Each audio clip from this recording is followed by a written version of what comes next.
Hello, Carm3D on the tube with you once again.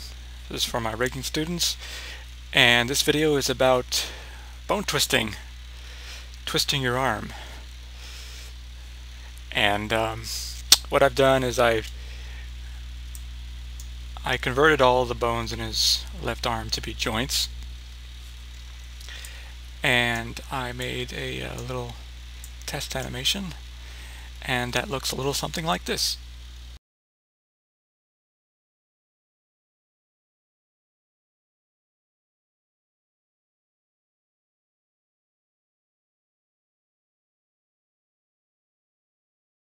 So as you can see, his forearm is twisting as he rotates his wrist, as he twists like so. And that is an automatic feature of joints. When I click on this joint here, hit the properties panel, you can see that there's a twist option, and I can set it to 100% or whatever I want. And I did see that this feature is in Cinema 4D. With any luck, it will act the same exact way. And here's what it looks like if the twist is disabled. Not quite so attractive. And it's interesting to note that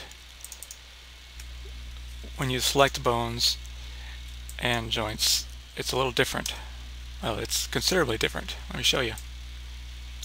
When I click on a bone, clicking in the middle body portion of the bone, I'm actually clicking this origin point of the bone where I can then proceed to rotate with it or do whatever I want with it.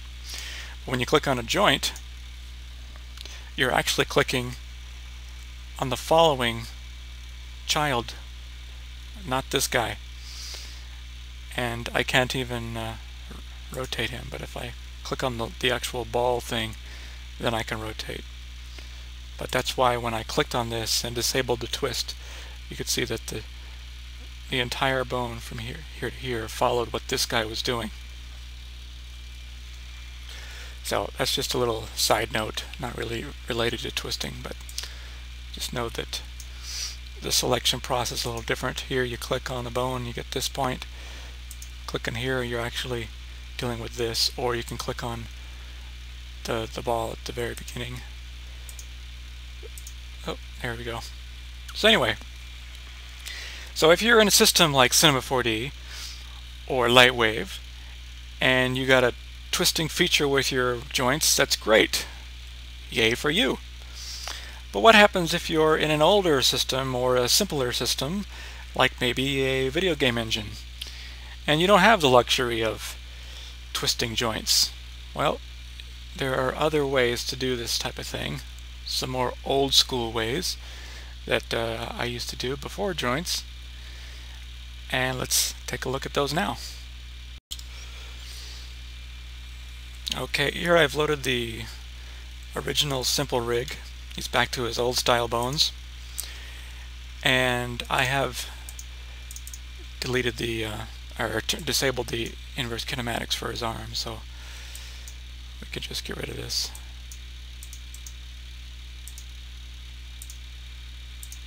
Okay. So to twist his upper arm, or his lower arm, we no longer can simply do this, because you can see it's just rotating on his wrist, and you're seeing some twist here, but it's actually not. Let me put this guy in wireframe, and you can see the reason why you were seeing twisting going on here is because there aren't any really sections in the model till you get to the middle part. So darn it, I had my auto keyframe on again. It defaults on, and not happy about that. Didn't used to do that. Anyway, I'm going to select this bone here. Let's go back in wireframe. and I'm going to use the split bone tool. I'm going to split one here, disable it. I want to split just this one bone, and that's actually a good place right there. Okay.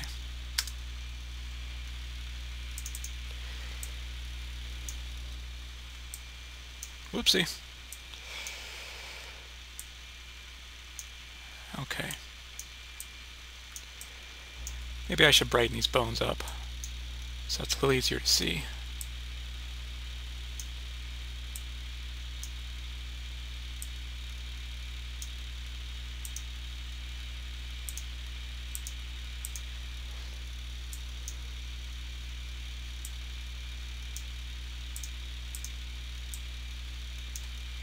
Okay.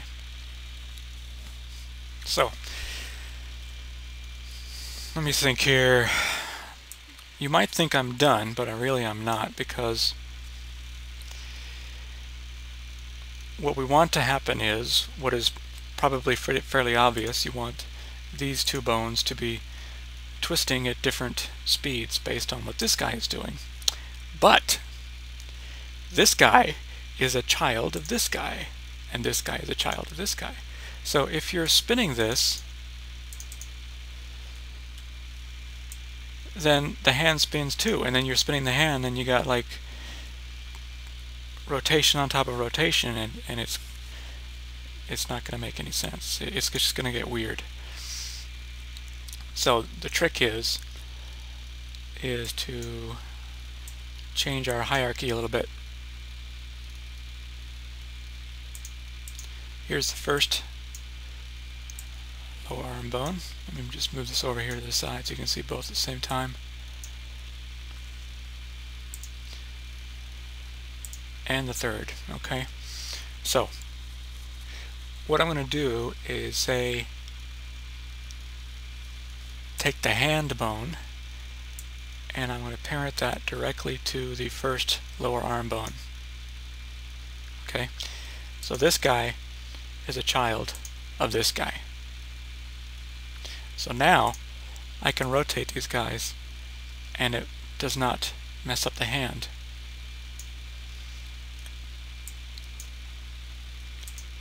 Also, I'm going to take this bone and also parent it to the first arm bone. So now this is a child of this, and this is a child of this. So if I rotate this one, it's not affecting this one here. So the next step would be to add some expressions, pretty basic stuff.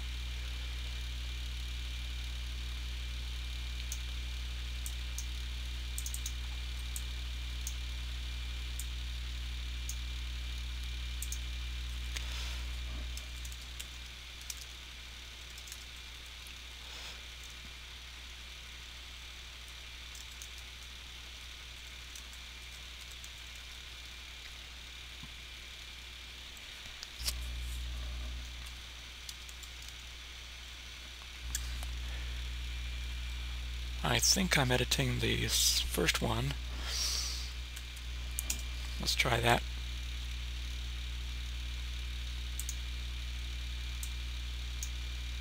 Yeah.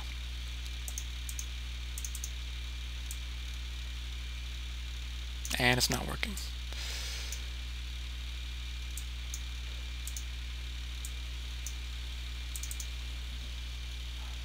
Maybe this is the reason.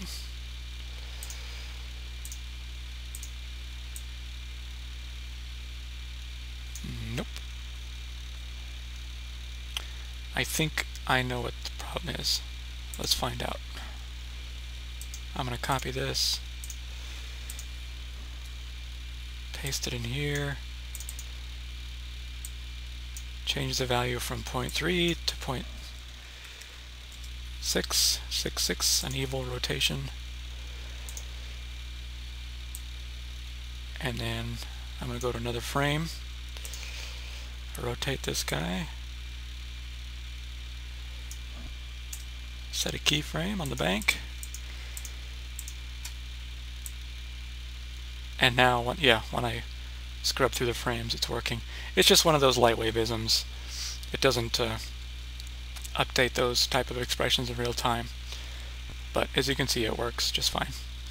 So there you go. Now, that's perfectly suitable for the forearm.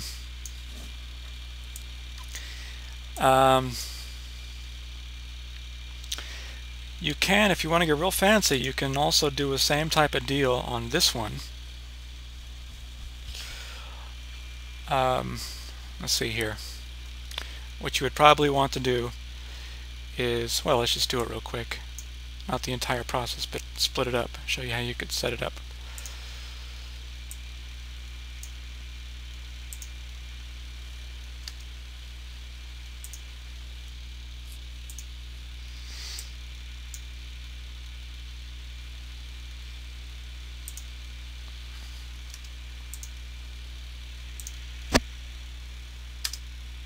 Oops.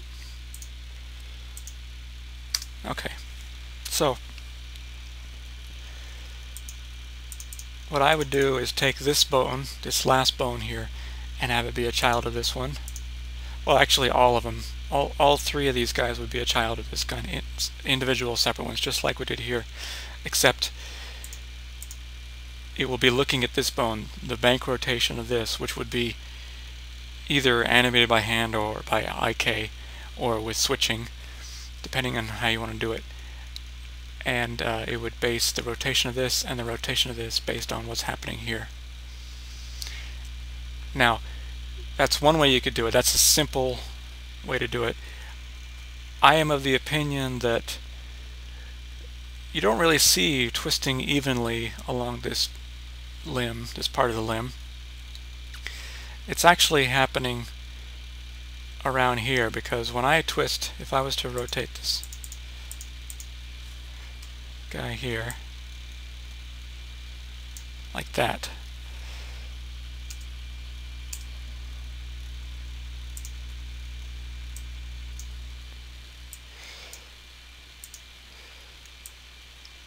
and then when I rotate like this, when you're doing this kind of a twist, I find that the bicep muscle and all these guys pretty much stay in one place. They stay aligned with whatever the elbow is doing. So most of the twisting is happening around here, and if you want to get really super technical, some twisting is happening on your shoulder. Not necessarily down here, but on the top part. So if you want to get fancy and have some sort of a thing where the shoulder bone is taking a look at what's happening down here, be my guest. I haven't actually gone that far yet, but I would not be surprised if I do that in my next rig or so, just to be adventurous.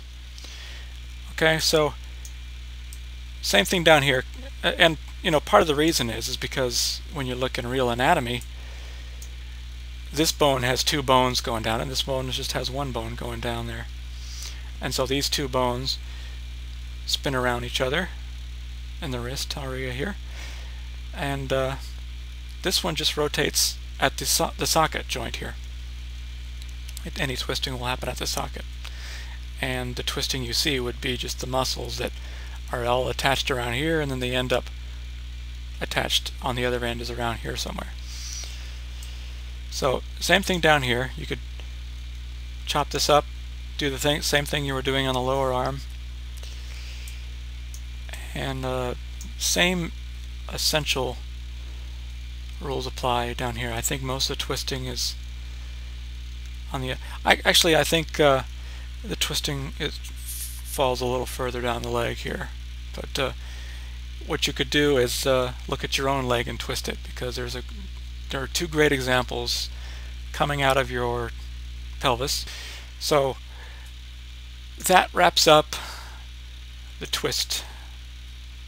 Just grab your little hand and go like this. Doing the twist again. Okay, I'll see you in the next video.